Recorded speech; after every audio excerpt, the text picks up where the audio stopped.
Hi, I am Judy Daniel Imagoro, and welcome to Enjoying Marital Bliss. I'm a pastor and a relationship coach, and today I want to talk about four actions that can still the love in your relationship. Yes, and the first of those actions is selfishness. Selfishness is the single cause of divorce all over the world. The second name for divorce is selfishness. So, if you must build a healthy relationship and you want your love to grow, you must take away selfishness from your home. You can't be self-seeking and then you want your spouse to love you. So, selfishness is one of the actions that can stay the love in your home. I tell you, most people are willing to sacrifice until they sense selfishness in the other person. Selfishness is a seed, it births after its nature.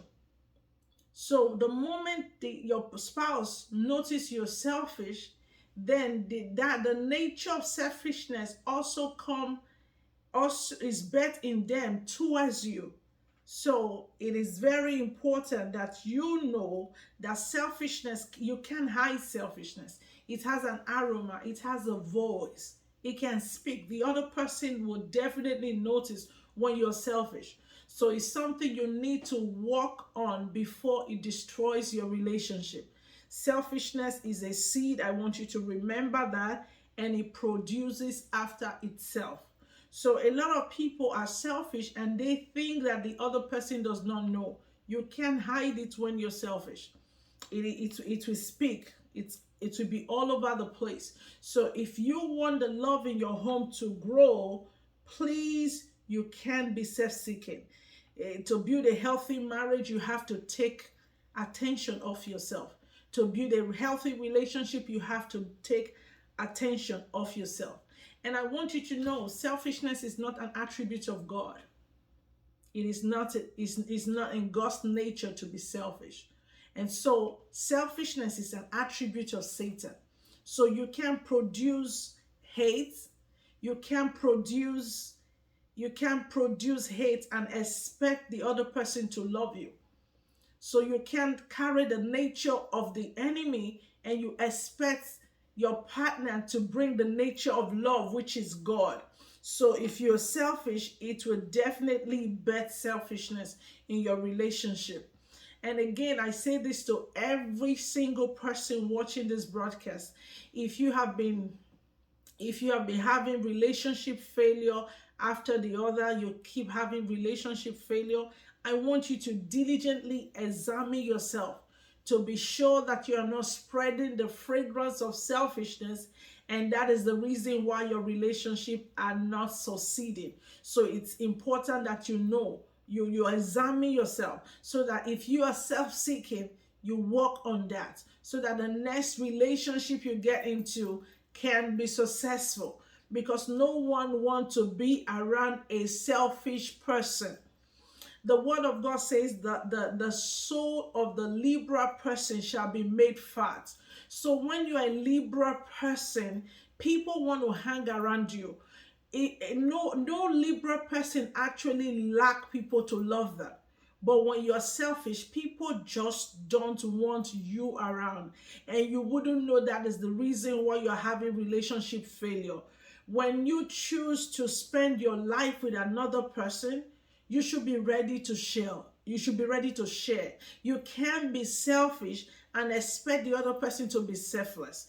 It doesn't work that way. So it's important that you know selfishness will destroy your relationship. When you are kind, the other person will be kind. It's just natural. Again, some people think not wanting to share what they have with another person is what is called selfishness. No, that is not the only way to be selfish. If you are this person that is only your decision that must stand in a relationship, that's selfishness. If you want only your voice to be heard in your relationship, that's selfishness. If you want things to be done just your own way, it is selfishness. And people easily get tired of people who are selfish. Every human being wants their voice to be heard. So in your relationship, in your marriage, allow your spouse to air their opinion. Allow your spouse to be, allow them to be themselves. Allow them to contribute to the relationship. That way you're Libra, and when you're Libra, you're full. The word of God say, a Libra soul shall be made fat. Because you're selfless, then many good things come to you. But when you're selfish, you just drive away every good thing. So it's important, if you want to build a healthy relationship and you want your spouse to keep loving you, you must take away the root of selfishness from you. You must diligently do that. You can't be self-seeking and expect the other person to be in love with you. I once asked a man who came to me for counseling, and I asked, why are you cheating on your spouse? He said, and I was asking, is it that your spouse is not this, your spouse is not that? He said, no, it's just greed. So you see, when you are self-seeking, that's greed is selfishness. You're self-seeking, you want to satisfy yourself at the expense of your relationship with your spouse. So you work on that if you want the love in your marriage to keep growing, or the love in your relationship. And action number 2 is nagging. You can't be a naggy person and be a good spouse at the same time. In fact, when you have a naggy attitude, you repair people. People don't want to hang around you. It's just like complaining. God hates people that complain. So is every human being. If you nag, then you will gradually nag off the love in your relationship. It's only a matter of time. I once had a couple in my office, and the man said, my wife gradually nagged off the love that I have for her. So what is nagging? Is for you to keep saying the same thing over and over again, or wanting someone to do something for you that they are unwilling to do, and then you continuously ask them to do it. That is nagging. In fact, the word of God says it is better to stay at the rooftop than to stay with a naggy woman in the same house. That is how bad nagging could be in the ear of someone who is hearing it. And this is not to say it's only women that can nag. Men nag too. So I want you to work on, if you notice that you're that person who keeps saying the same thing over and over again, or who keep looking for the wrong of your spouse to magnify with your words, please stop it. If you want the love in your home to grow, you must avoid complaining. You have to quit it. I want you to know you can choose to nag and you can choose not to nag. It's within your control. You can choose to ignore some things. It's not everything that your spouse does wrong that you must talk about. You have to learn to ignore things. So it's important to know that nagging is an enemy to a relationship. I once know a guy who was close to two ladies, and one was very loud and the other was very quiet. So from the outside, you will think this is the best match for this guy. Very quiet, she sounds very intelligent, but in the end, he decided to marry the loud one. So when I asked him, why did you decide to marry this person instead of that person? And his response was, you don't know her. She will gradually nag life off you. So meaning that people hate men or women that nag. So if you want the love in your relationship to keep growing, avoid nagging. You can't nag your partner and you expect their heart to fall in love with you. It does not work that way. So nagging can definitely stay the love in any marriage. It can definitely kill affection in any relationship. So what are the ways that can help you to stop nagging your spouse? Number 1, ask God for help. There are people who nag and they do not know why they nag. They can't tell you why they nag. It's just their nature. They will complain over everything they see. It's just them. So if you're that person, you need help. You need God to help you to stop nagging. So ask God to help you to stop nagging, to learn to overlook wrong. Because if you overlook, then you will not complain. Then number two, you have to deliberately, is the same thing. You have to deliberately, when God is helping you, then you find out that you are deliberately ignoring things that you should have naturally complained about. So number three, you have to learn to be patient with people. They are human. So you have to learn to be patient with your spouse. They can't behave exactly like you. You were not raised in the same home. You were both raised in different world. So you can't expect them to behave the way you behave, to do things the way you do things, and do things with the speed you do things. So you have to be patient with people. Number four, learn to understand the person you're dealing with. In fact, understanding is very powerful to any relationship. The moment you understand your spouse, then most of the things that you quarrel about, complain about, that gets you angry will no longer get you angry. And if you're watching this broadcast, I want you to look for this book, Turning Marital Crisis into Bliss. There is a whole chapter of how to understand your spouse. Some of the secret that can help you to understand your spouse. Look for it and read it. It will be a blessing to you. You can find it on Amazon. I will link below the link to get the book on this video. Then action number three, anger. Actions that can stale love in a relationship. Anger can help you to destroy your relationship even before you have time to think about what you're doing, because it's an emotion. So it's a spontaneous emotion. And when people are angry, they can destroy things before they realize it. So anger is that action that can destroy a relationship. And I want you to know anger is a secondary emotion, which is usually caused by fade expectations, by doubt and hurt. So that's how anger comes. It's a dangerous substance to any relationship. But I want you to know it's a choice. It's under your control. You have the power to control your anger. So if you're that person that have an issue with anger or have an anger issue, please work on it, because it can kill the love in any relationship. Some people, when they are angry, they speak horrible things about their spouse. They speak horrible things to their relationship.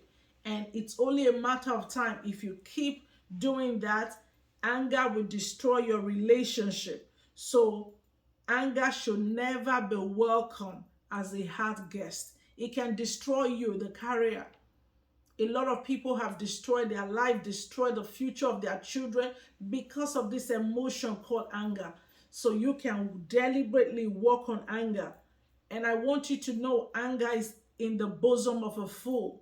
Anytime you are angry beyond measure, ask yourself, am I a fool? If the answer is no, then hold back from whatever you wanted to do because of that emotion. I understand that every one of us have the ability to be angry, but we have the power to control our anger. The word of God says, be angry, but do not sin. So don't allow your anger to destroy the things around you. It is nature, it's almost natural to be angry. When you have failed expectation, someone hurts you, someone says something nasty to you, it's only natural to be angry. But do not allow your anger to exceed some certain limits, to destroy the things that you are building. So it's very important. I remember I met a woman in a conference, and the moment she realized I was a marriage counselor, and during our conversation, she told me that I'm single today because of my anger issue. He said, all through the time and the people that I dated, when I'm angry, they see the other side of me. I say some things that I should not say. I could bring down a building because I'm angry. He said, even after that time, I will go back to them to apologize. Most of the cases, after a few weeks or months, you find out the people, gradually walk out of her life. So anger can destroy, and that's the intention of anger. It comes to destroy and never builds. I have never seen anywhere where anger built anything. It's very harmful, and so you can work on it. It's that action that can steal the love in any relationship. And number 4 is trust. Not being trustable or not able to trust. So it's two ways. If you have a trust issue, you can't trust people, it can destroy your relationship. Then if you are not trustworthy, it can also destroy your relationship. So whichever way you look at it, not able to trust your spouse, or your spouse not able to trust you because of the things you say or do, we harm the love in your relationship. I want you to know that trust is the foundation of love. People love people they can trust. No one can entrust their heart to a man or a woman they cannot trust. So you have to learn to trust, and you have to learn to trust your spouse. If you keep doubting everything your spouse says and do, you will kill the love in that relationship. A woman once asked me, and during counseling section, he said, do you trust your husband? So she was asking me. I said, yes, I do. And he said, how can you trust a man? I said, because I trust God. So because of my trust for God, I trust that God is able to help me keep my husband and help me keep my marriage. So the trust that I have for my husband is based off of the trust that I have for God. So you have to learn to trust that God is able to keep your relationship so that you can be at peace. There are people who are in relationship always fearful, always doubting. They can't trust people. If you keep doing that, you will lose the heart of the person you love. So work on your trust level. Learn to trust people. Relationship is, you got into that relationship by faith. So through that faith, trust the person. Because when you were about to get married, there is no way you saw the next 10 years or the next year. So your only faith, you're believing God that you will live happily with this person. So through that faith that you will live happily with this person, put that faith in God so you can trust him. And then if you are that person who cannot be trusted, work on it. Start saying the things you mean. And stop telling lies, because some people, it's just once. The moment you lie to them once, they can never trust you again. So walk your way into your spouse trusting you again. You can do that. If you used to say lies a lot, and now you say things and they check and it's true and they keep doing that, over time they begin to trust you again. So lack of trust for people, or you not being trustable, is one of the things that can stay love in relationship. But the moment you work on that, then you are able to keep building the love in your marriage. And I want to encourage you today, if you watch this broadcast, practice it. The more your spouse notices that you no longer complain, the more you become trustworthy, you're able to trust them, the more you no longer nag, the more you now sacrifice and you're not self-seeking, the more the love in your family, the more the love in your relationship will grow. I want to encourage you today, please subscribe to my YouTube channel at Judith Imagoro Ministries, and like and follow my Facebook page at Judith Imagoro Ministries.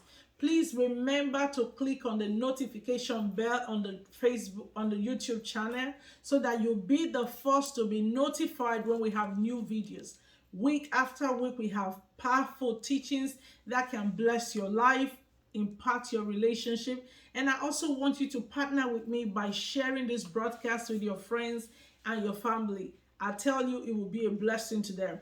Thank you so much for watching, and God bless you. Bye-bye.